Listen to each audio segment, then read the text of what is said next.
Yeah, so having had a lot of experience doing a number of different projects in the community that are about creating change, I've learnt a lot along the way.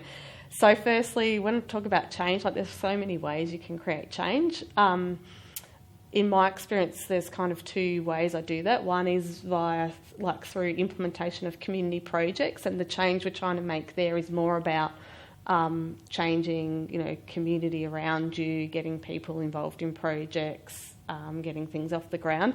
And then there's also the advocacy side of stuff. So that kind of change is more changing the rules. So the local government, state government, federal government have rules and policies in place which do impact, our future and how we live too. So there's two elements, and I've worked in both.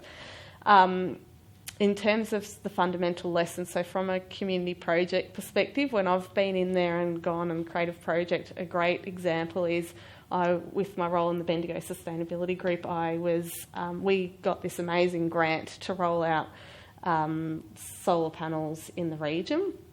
And it was an awesome project. It was a grant of $450,000, which was fantastic. And my job was to do for 6 weeks, 2 days a week, get the project off the ground to get a project manager. I didn't want to be a project manager because I was at home with kids at the time. So I was like, right, yep, we can do this. Unfortunately, at the same time, there was all these rebates that there were deadlines for rebates. So not only were we trying to get the project off the ground, we were already into the first major stage of it and getting expression of interest for people to get their solar panels. So it was just mad. That's the point. That's actually the point when I talked about earlier about when I got burnt out, that I actually got burnt out at the end of that, because 6 months later, practically working full-time, kids in my arm on the phone, trying to roll out this project. It was insane. But the biggest thing I learned about that was, at the time, I tried to do it all myself. So I didn't actually ask for the help that I needed.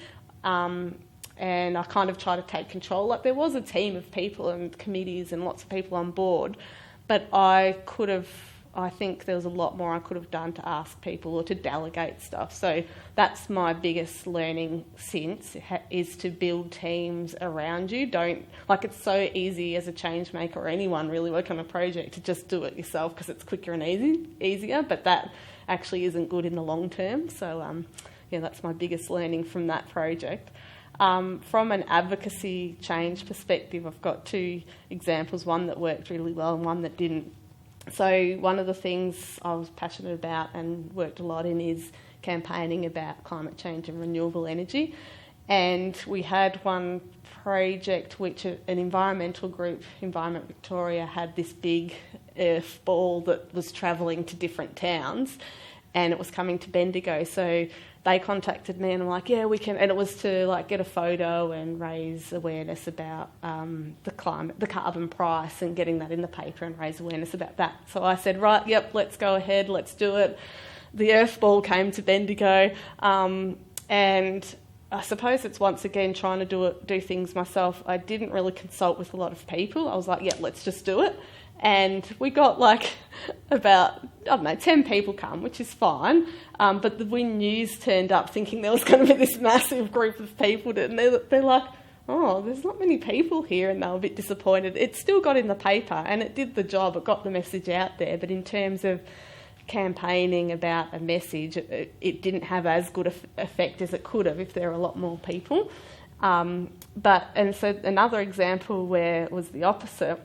We had a advocacy project where a certain politician, who I won't name, was coming to Bendigo, who is a climate change denier, and we had this idea to have a party for climate change on the steps of the Capitol, which is where this politician was speaking. And one of the things that I've taken on is, as a change maker, and someone that advocates to politicians, is to be really respectful, and it's all about positive engagement and the vision that we have for the future. It's not about making people bad and wrong for what they're not doing. So we just put it out there. We had this big party and we had kids and party balloons and windmills and all sorts of stuff, and we had over 100 people just turn up.